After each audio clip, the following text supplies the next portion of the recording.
It's a beautiful morning, and thanks for joining us on Good Morning Africa on Housing TV Africa. I am Mimi Tondo. And I am Dorcas Chia. It's always a pleasure to break the day with you here on the program. This is Good Morning Africa, the flagship program of Housing TV Africa. Lucy, Mimi, it is good to be with you here on this program this morning. You're looking sharp.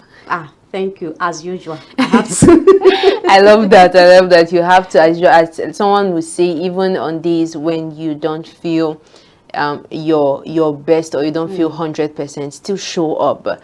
Show up. So as it is right now, are you at your 100%, or you're just showing up even at your 50%? You really want to know? I'm at my. Let's leave it there. Okay. I'm at my. Let's leave it there. Okay, so today seems to be World City Day, and what do you think about World City Day? Like, what's your freak about cities? Well, okay, when it comes to, for me, this is quite new for me, like I know a lot of international days, but coming across this is quite new for me, and I would say I'm curious for what this day entails. But from my research and what I've seen, is looking at how we can make our cities, not just cities, not cities include, but our society, our environment, very conducive for people to live in, and which in a way will try to help some housing issues that are related and all that. And I'm glad this particular topic is coming up at this moment when the NITP annual general conference just ended, and it was really a great one, because we were opportunity to be there at Nikon Luxury, and we saw that a lot happened, a lot of proposals, innovations, and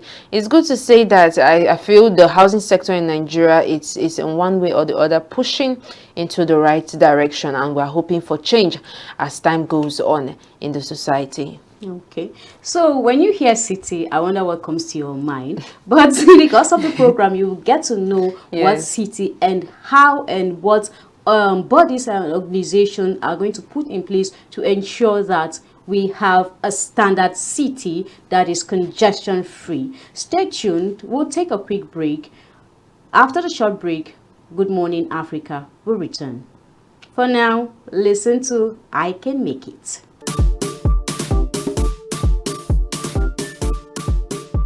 Good morning again.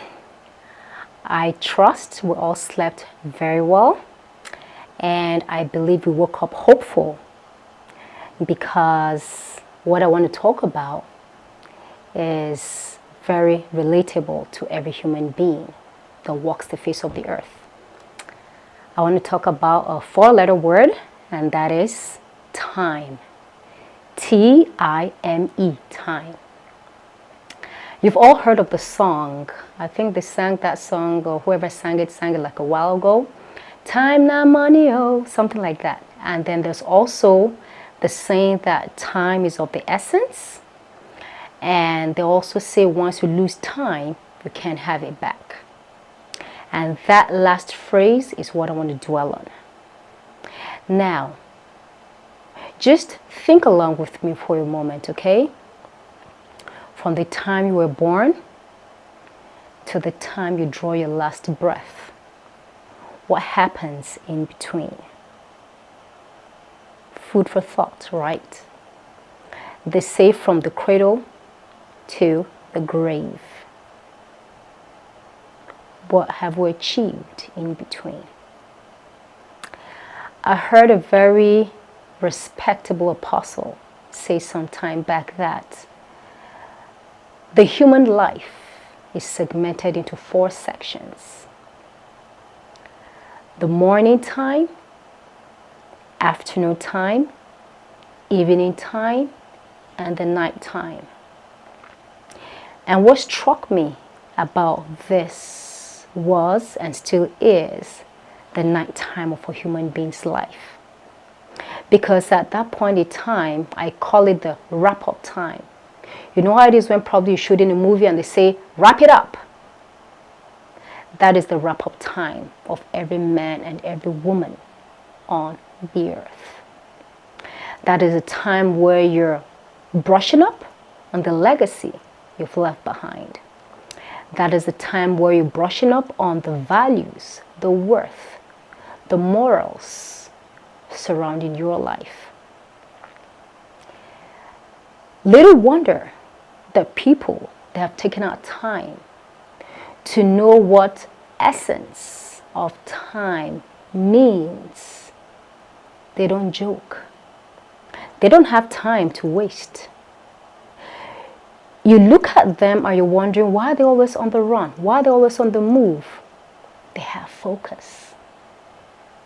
There's a price before them. They have precision. They're defined. There's something they're aiming for, and once you aim for something that is in front of you, you can't afford to be distracted. What are your goals? What are your plans? What are your intentions? Who are you? What are you doing here on earth at this time? Why were you born in this century? Why were you born in this millennium? What do I have to offer? What do I have not to offer? What do I have to give? What do I have not to give? Questions, questions, questions. But if you can take out time and make up your mind to hone yourself, to train yourself through the fire. After all, they say that how can you get perfume if a rose petal or rose petals are not crushed? How do you get gold? How do you get silver if they're not taken through the fire? Why are we so much in a hurry to get to the finishing line when we've not even as much as prepped ourselves? Sometimes we hurry into self-destruction. Sometimes we hurry into calamity. Sometimes we hurry into premature death or undeserving death. Whether it's mental death, psychological death, physical death, spiritual death. But there's a death somewhere because we did not apply time as we ought to. Let's not hurry in life. Let's take out time, and do the needful. What really needs to be done in my life to make me matter? I talked about power. I talked about value. Talking about time. They're all interrelated. There's a common thread that binds them all together. If you take out time to build, don't compare yourself while you're building. And guess what? Whether you're building a home, whether you're building yourself, whether you're building a career, whether you're building a family, do not compare yourself to the next person, be it your neighbor, be it a friend, be it a family member, be it a stranger, be it your enemy. Do not compare.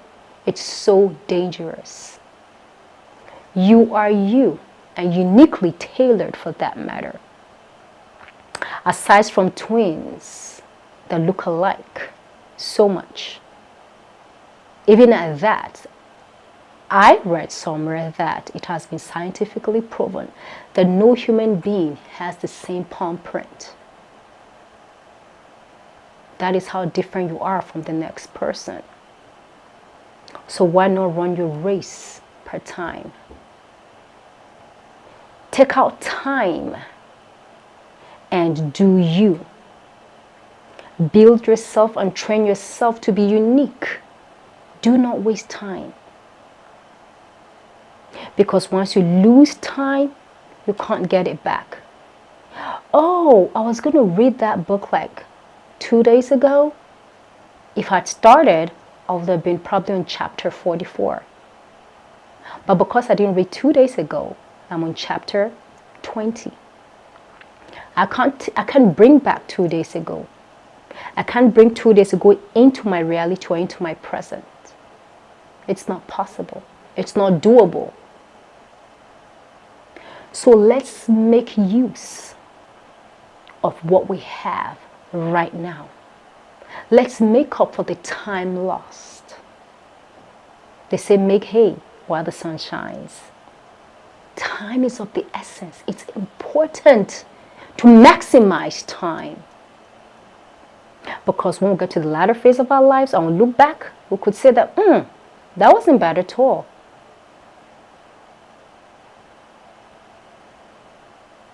Time. Let's maximize time. Let's make the best use of time. Because in the long run, what you do with your time really does matter. So, as I inspired this morning, I'm going to close by saying, tick-tock, tick-tock, tick-tock, tick-tock goes the clock. Let's not waste any more time, because you still have time to make the best of your situation. Until next time, let's keep winning. Bye.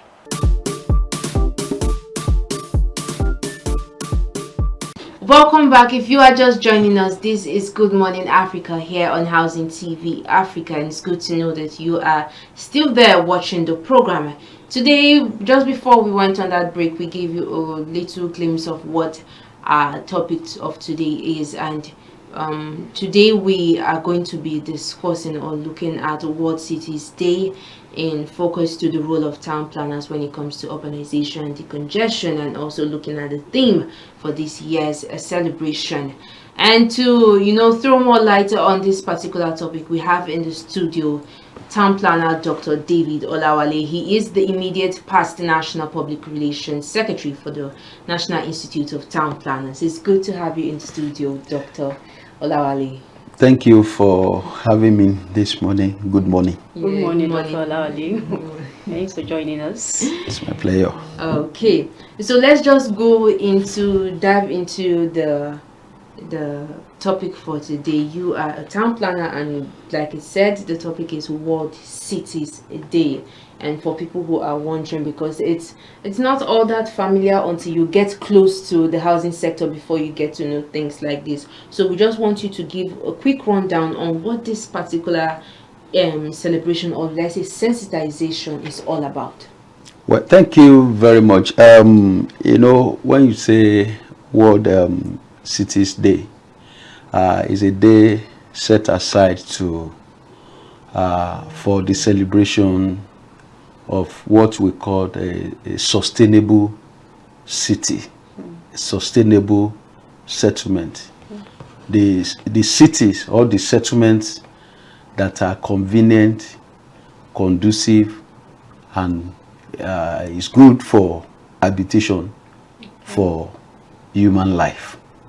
Okay. So the celebration of this day is to make sure that everybody, every human being, have access to the livable communities. Okay. Not necessarily the city center, but sustainable environment, sustainable living environment for people. So we can even turn the rural areas into this particular. Yes, that's exactly what I just said. That it's for it's not centered on only the city alone, but every human settlement. Okay, so what's the theme for this year, and why choose the theme? Well, this year theme for this celebration is people-centered smart cities. Yeah. And if you recollect, the common saying now is that everybody wants a smart city. What is this? What is smart city itself? That is the city that is self-sustainable. Everything that you need is available.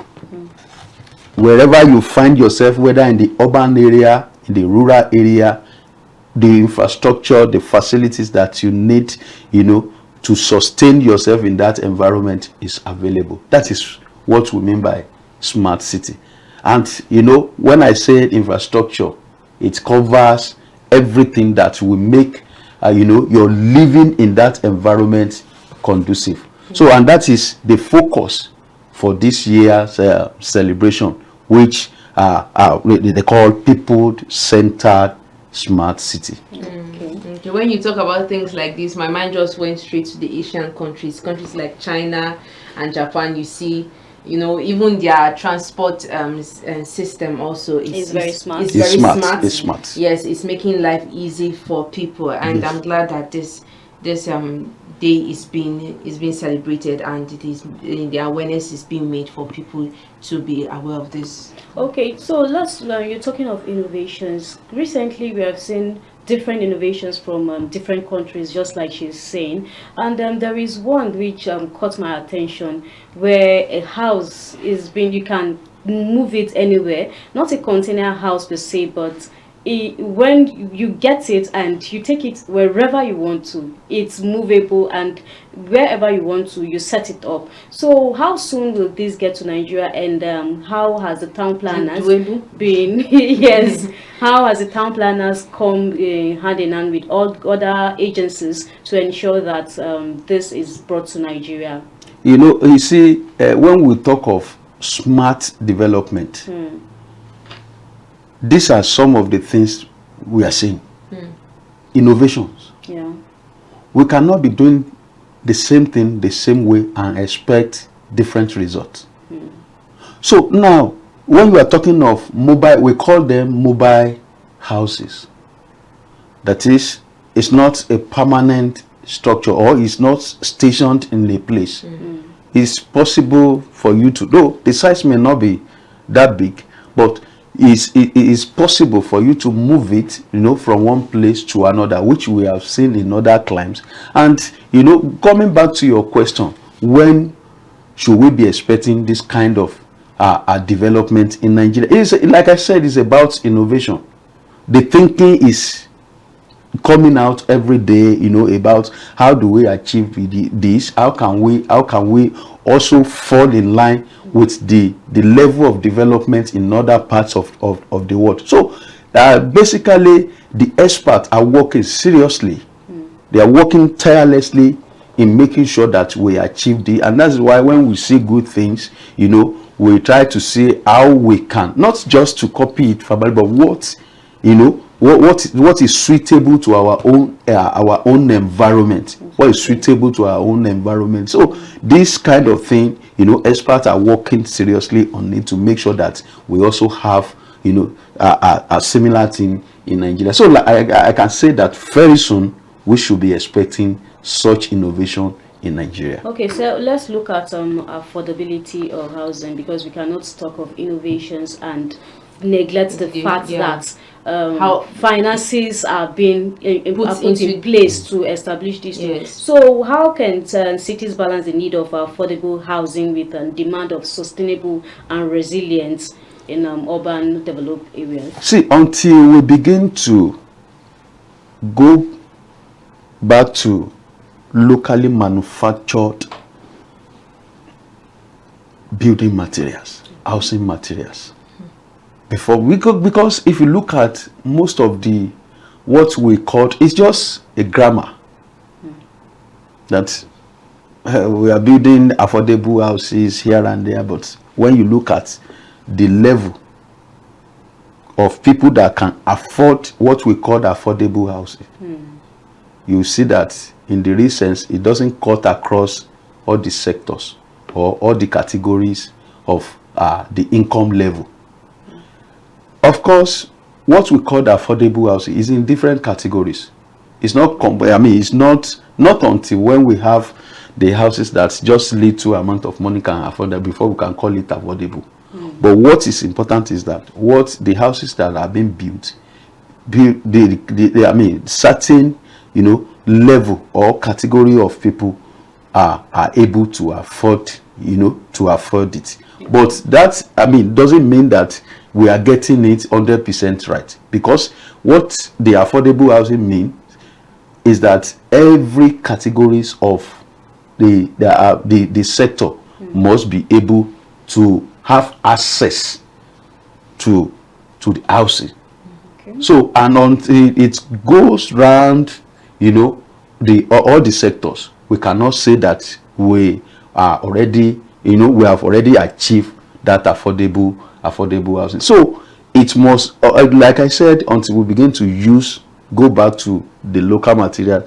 If what we are using presently, the higher income level category of people can afford it, what about the lower income? Can they afford it? We should look at something that when we put it up, they will be able to subscribe to it at their home convenience as well. So that is when we can say we have 100% affordable housing provision for everybody. Away from housing, let us look at the streets right now, because I could remember day 3 of the conference, the National Institute of Town Planners conference that was held here in Abuja recently. We discovered the Abuja chapter did a presentation on an innovation of making the streets smart, like moving away congested people like hawkers, those who sell by the roadsides.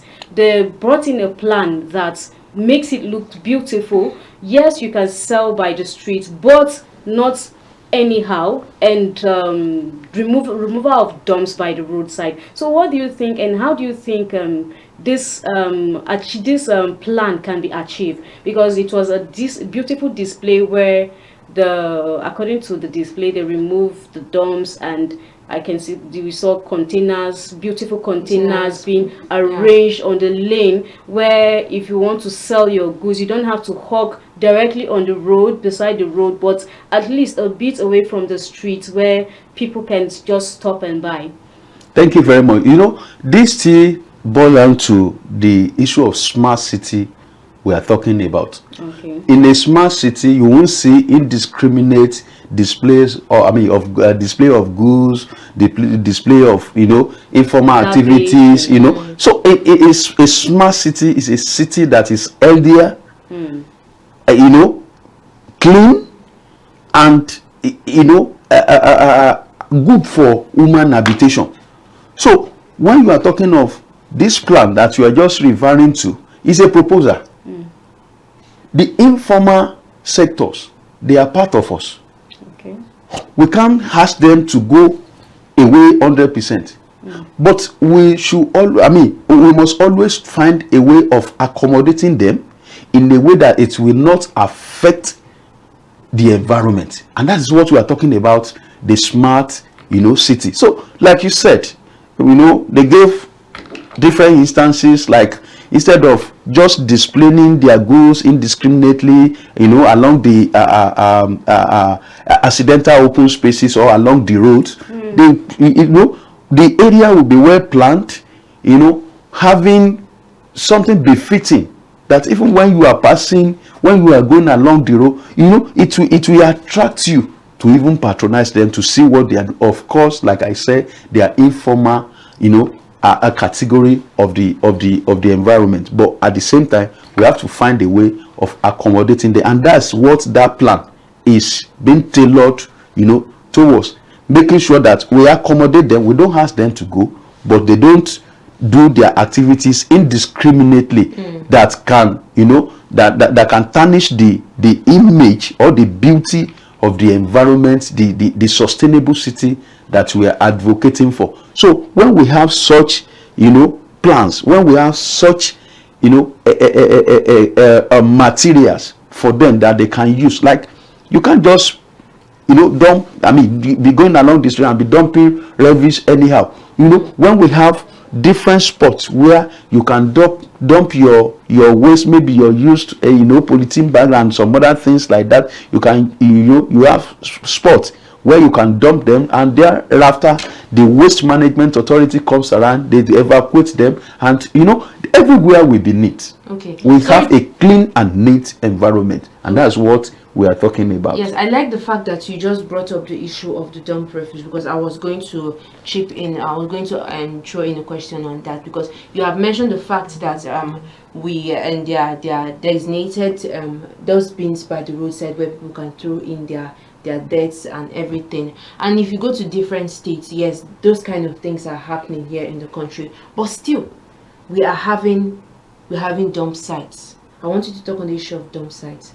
We're having dump sites. We are still having waste being. We have areas or even estates where they just dispose of refuse anyhow, which is causing a very bad degradation to the environment on its own. So I want to know what more, apart from the fact that we are using the issue of dustbins by the road, by the roadside or in estates. What other thing can be done to be able to do away with all this, and even the issue of dump sites? Because dump sites on its own is, I feel like it's an encroachment on a particular space, like they're just putting a whole land for a whole dump site. What can be done to improve the situation? Thank you very much. This thing is about human attitude. In a place where we have designated, we call those small ones, we call them depot. Is a temporary recipient of waste before transferring it into the main dump site. Is in different categories. You can have, like, let's take for instance, right in this studio we have a waste bin. Whatever we want to dispose from here, it goes into that waste bin.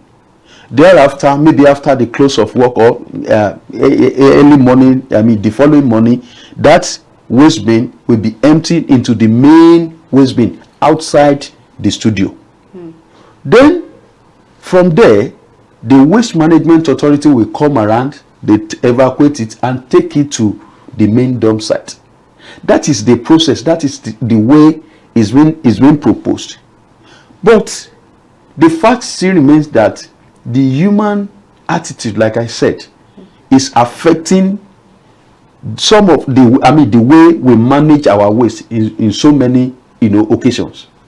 In the situation whereby somebody you just eat snacks or biscuit from the office here, instead of the waste bin is there, but instead of you to dump it inside that waste bin, you just throw it on the floor. It's human attitude. And until we begin to change our orientation about all this, it's not that we don't have them. Even in some of the so-called estates, they have what we call a depot. But at the same time, you will still see people dumping waste indiscriminately within the estate. It's human attitude. I can't tell you that I did not know that the waste bin in my house, after dumping waste there, I have to take it, to the depot to dump it there. Then the waste management authority will come and evacuate it. And at the same time, some of us, because we don't want to pay, we are running away from, subscribing into those services. Very early in the morning, you see some people, they came out, dumped their waste, and they move when they know that nobody is there to see them. You understand? So some of these things, so it's until we begin to change our orientation. But the fact still remains that we continue to preach it on a daily basis on the purpose or the importance of creating a livable and an environment that is sustainable for all of us. Because in an environment where dumps are being dumped indiscriminately, there's bound to have epidemic diseases. Okay, so I'm still all this problem is, like from one to another. So until we begin to change our orientation about the usage of our environment before we could get it right. Okay, let's still on the waste. We've realized that recently Nigeria don't have waste. There is nothing like waste, because if you begin to look at some of the things that we call waste are really not waste. The nylon bag, they are transformed into bags. They are used for other things. Then we have the rice husk, which are used for several things, for agricultural purposes. Yes, then we have We have the poultry farm. Even in the poultry farm, that's not the end produce. They still use it for other for other planting as well. And we saw something like in Benue when they were testing the orange factory. They had processed, squeezed out the juice and everything, and they were saying they were going to use the peels of the orange. So where I'm driving at now, this is City Day, World City Day. So there are machines, there are organizations that come up with these machines that you don't just trash your waste. As you dump, you're getting something in return. As you throw, you are getting something in return. So I want to know what is the role of town planners the role of town planners with these other bodies that have brought up something, this initiative to improve smart cities, on how the sensitization will go around and how to support this move, because it's really it's something that will help curb up the climate change. It will help boost the Nigerian economy as well, and it will help in erosion, like the climate change, and a lot of the economy will be improved. Well, thank you very much. If they say that in Nigeria we don't have waste, they may be right to some extent, because some of these materials that we call waste, they are reusable, they are recyclable, and that is why they say they are not waste. Because what you call waste, that is the byproduct of one product, is the raw materials of for another product. So, and that is why they say they are not waste. But it all depends on how we use them. And there is something we call waste to wealth. Exactly. I've heard of that. So this waste to wealth is when you bring your waste, you transfer it to money. Like you mentioned, people were encouraged in some places. Of course, I know quite all right in Lagos it's happening. Here in Abuja too. Here in Abuja is happening. How many of our cities have we been experiencing this? And how do we encourage it so that we will be able to reduce the wastage? We'll be able, because all these things that people are just dumping indiscriminately, they are money. If you know how to use it, if you can transform it, they are money. It's about, so now, you know, the idea of sorting, it starts from the house. Exactly. Where you drop the bottle, the plastic bottle of maybe water or pet drinks or reusable waste. That the reusable waste, where you dump it, should be different from where you drop something that is not usable. No, so that sorting starts from recyclable waste. Yes, because every waste is usable. Is usable. The ones from the kitchen. Yes. So that sorting should start from the house. Yes. So when we begin to sort our waste in the domestically, it will be easier. By the time they take it to where we call dump sites, there are some that does not even need to go to dump site. As they are picking them, they take them to factory where they are going to reuse them and some other things like that. So until we begin to encourage that, bring your waste and get something in return.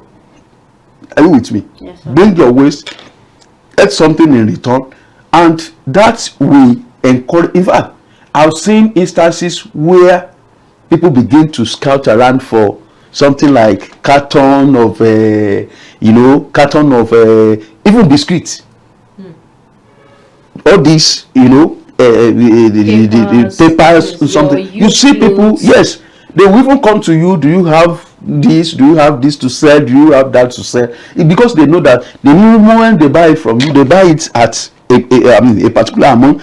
They take it to where it will be recycled. They know how much they are going to sell it. They know the profit they are going to make from there. And don't forget, that alone is creating employment for some sector of the community.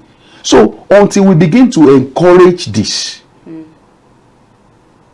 because it's another way of reducing indiscriminate waste disposal in our communities. Okay. So the bottom line is that as a professional body, Nigerian Institute of Town Planners, we are the forefront of this advocacy, sensitizing people. Even when we prepare our plans, our physical development plans, we make provision for all of this, and it is well stated in our plans that these are the new direction, the new innovations on how to go, especially the new towns, the new cities that we are creating. Okay. So the provision have been made for all those things so that it make it easier for us. So like I said, as a professional body, we are the forefront of this advocacy. And now we are due for a break, and when we come back, we are going to be looking more into this particular topic. Don't go away, stay tuned, we'll be right back. Are you wondering on how to get accurate prices of building materials from various markets across Nigeria? Subscribe to Housing TV Africa on YouTube to get your weekly update on prices of building materials. Housing TV Africa, your first in housing news.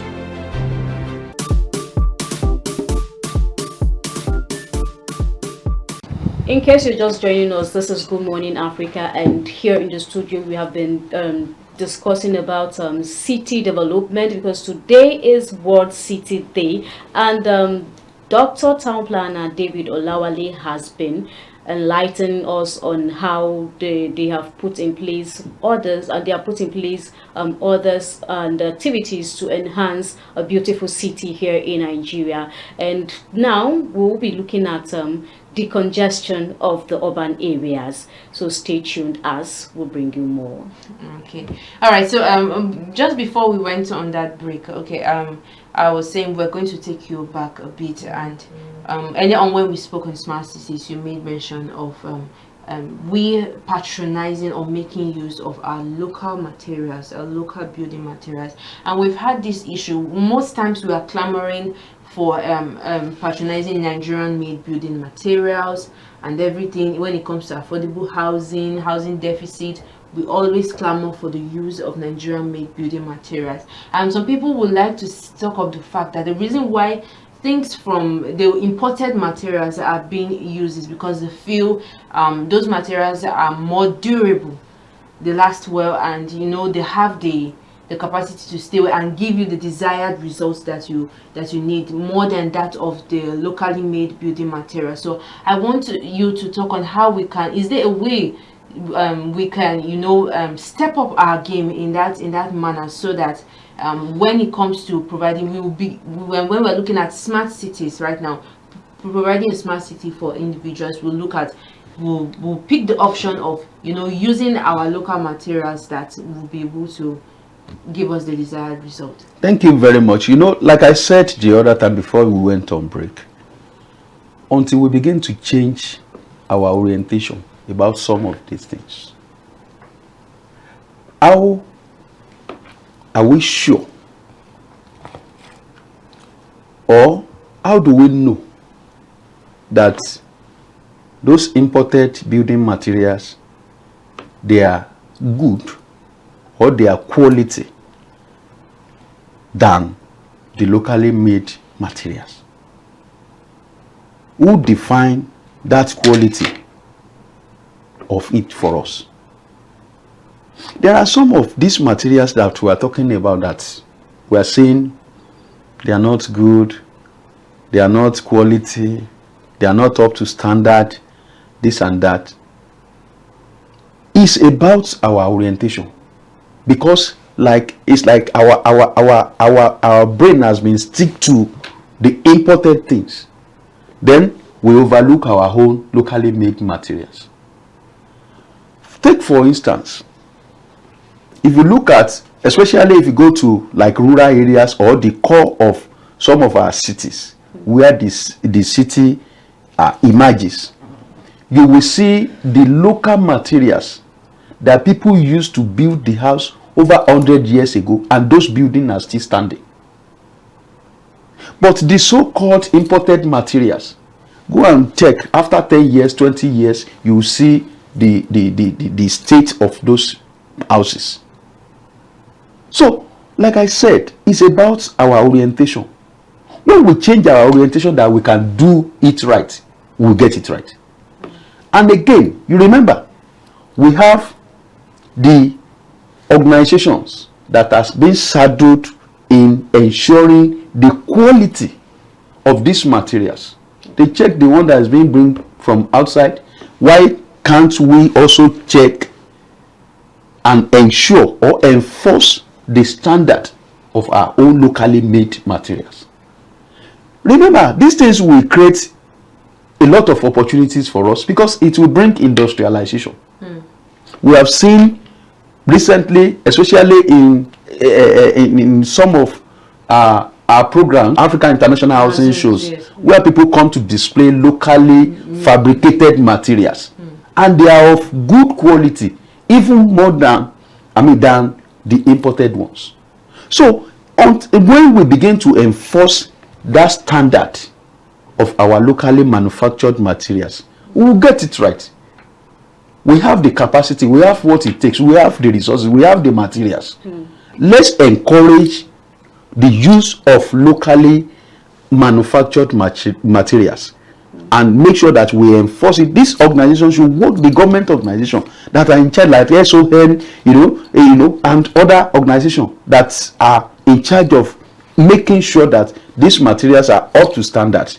Work assiduously and make sure that we get it right. Okay, so let's now look at the congestion, the urban areas.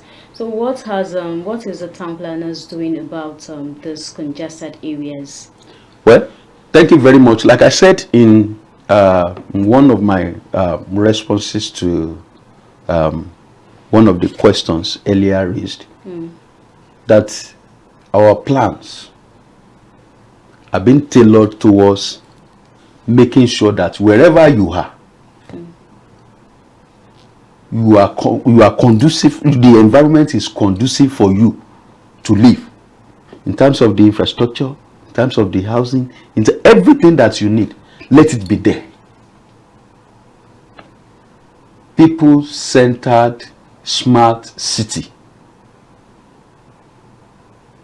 People-centered smart livable environment. Exactly. Wherever you are, what you need that will make you not to think of, I'm going to the city center. Let it be there. Okay. In terms of, if we talk of infrastructure, good roads, drainages, look at the social infrastructure. There's good school, there's good health facility, everything that you need around you is there. Okay. You won't even think of going to Abuja city center. What did you want to go and do there? Is it because we want to go to ShopRite? Another ShopRite is in my village. Exactly. So why stressing myself to come to the city center? These are some of the things that we are talking about. So there is need for us, because the city is already overcrowded. We have stretched the city centers beyond the available infrastructure, and that is why we are having all these challenges. The waste, indiscriminate display of waste and all of that is as a result of overcrowding, overpopulation at the city centers. So if I have the similar things that are the similar benefit that I will enjoy at the city center in my rural area, I don't have to come here. I don't have to come here. So how do we decongest our cities? We must make adequate provision for people at the suburbs, Okay. the rural areas. Let them also have access to adequate facilities, adequate infrastructure that the people at the city center are enjoying. By so doing, I don't have to come to. Is it because I want to go to a federal medical center at the central area? There's a good health facility in my area. There's nothing that will drive me into, but there must be something at those suburbs that will make people to stay there.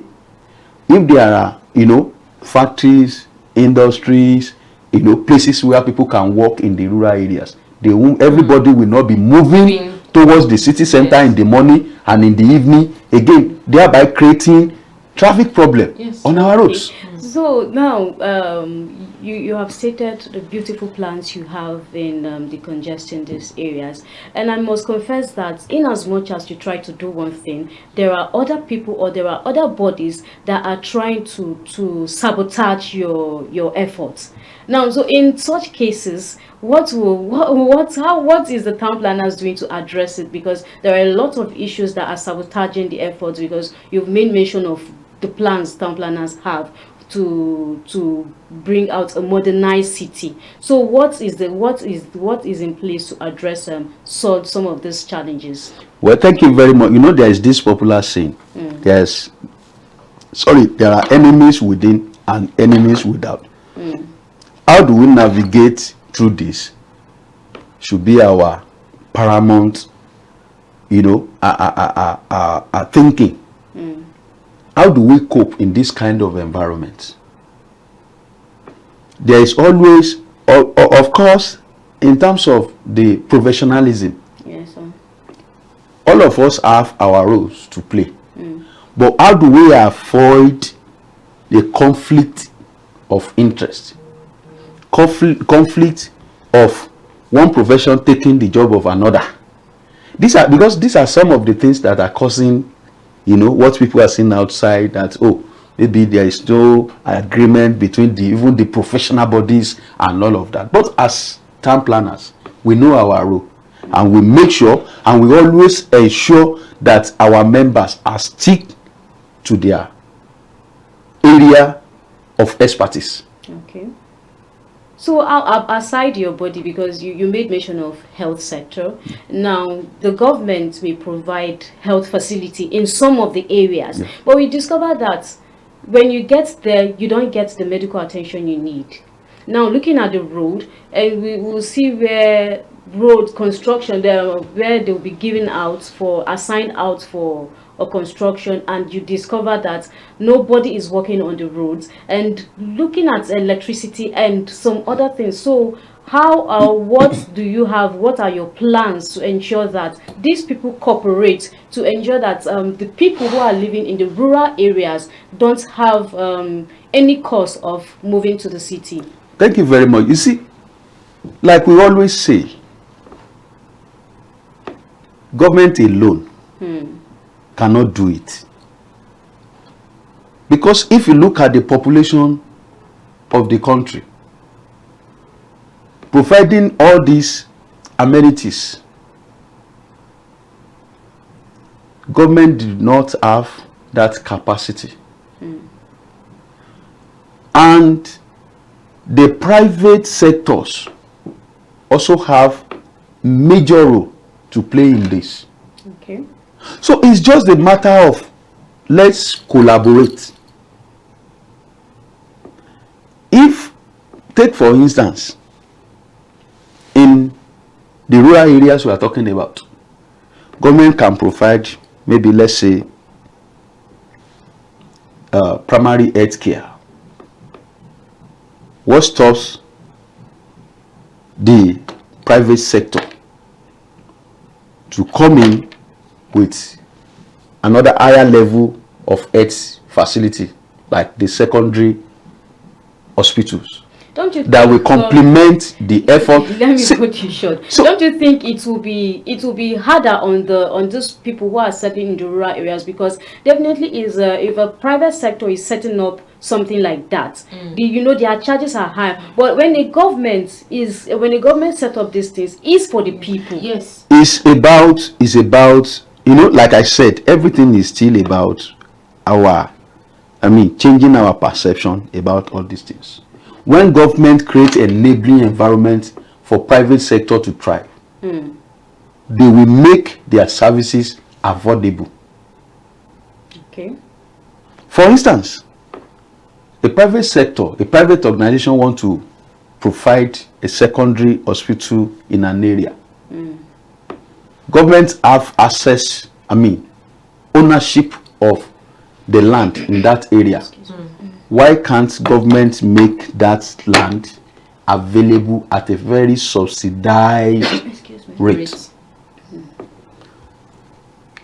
Another thing, government can make that kind of facility, because it's a complementary facility to government effort. They can make it like a tax-free service. Sorry. So by the time we begin to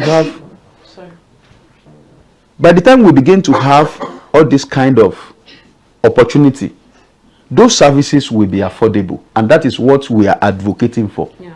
So when we are talking of PPP, that is a public-private partnership, is a coming together of both government and the private sectors to make sure that we make facilities affordable for people.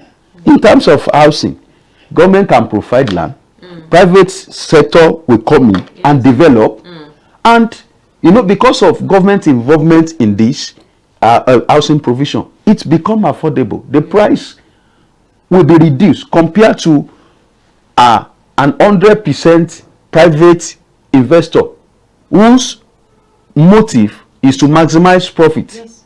So, but the moment government involved in it, it becomes subsidized for people. So these are some of the areas where we can collaborate with government, and that is what we are preaching. That's what we are advocating for as town planners. In all our plans, we always advocate for public-private partnership, because we know that that is the only way we can be able to meet the demand of the citizens. Every day, the population is increasing. The facilities, the available facilities, or the existing facilities are already overstretched, and we need more. We need new ones. So it's a common effort of both government and private sectors to make sure that we make all these things available. But when, like I said, when government creates enabling environment, everything will work smoothly. Okay, thank you very much, and that has been a great one. I really love the light you shared, but It's my I am pleasure. still not really agreeing with the private sector of a thing because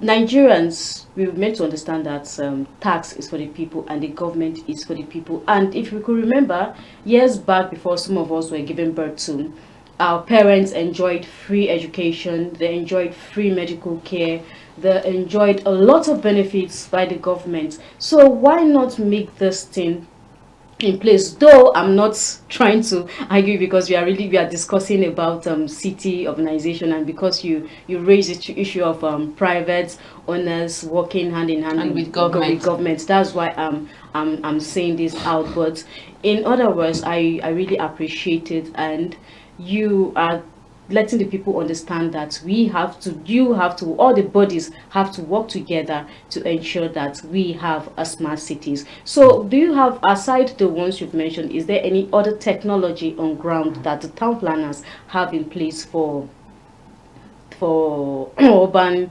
for smart cities and urbanization, decongestion? Yes, thank you very much. You see, in our profession, another area in which we are trying to work very hard to make sure that we are meeting up with the demand is this issue of the use of technologies that you just made mention of.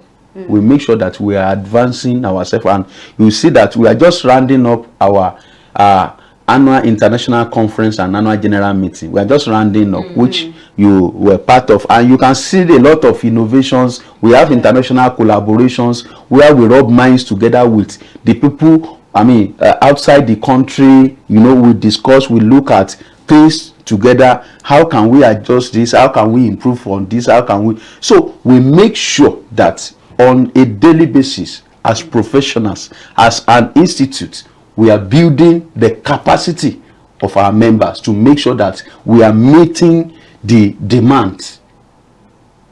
When you talk of innovations, when you talk of technologies, we are introducing new curriculum to our educational system. We are introducing, new innovations, new ideas, different software that can improve, that can enhance our productivity. These are some of the things that we are doing as institute to make sure that we are building the capacity of our members on daily basis, so that we'll be able to cope with people, people, the other client, so that we are not left behind. So as town planners, we are always at the forefront, and you can see that all these are, reflecting in all our plans that we are preparing, all our services that we are delivering, into the society. All right, thank you very much, sir. It's my pleasure. It has been an exciting one. Thank you. So, this is where we draw the curtains for today's episode, and I believe you have learned something from this. It is our responsibility to ensure that we have a smart city. It is our responsibility to help our bodies who have put in place reforms to policies, to help them carry out this thing effectively. The city is for us, is for you, is for me. If we can manage our trash well, if we can manage and maintain a healthy home and build a good mind, a good reasoning where we do the right thing at the right time, I believe we will have a smart city in few years. So I have been Mimi Tondu.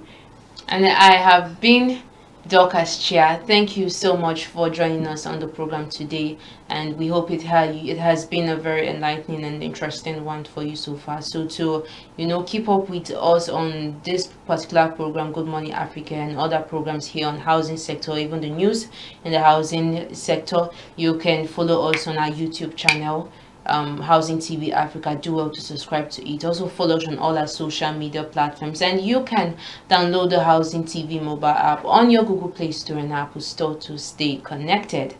Do have a lovely day, and bye for now.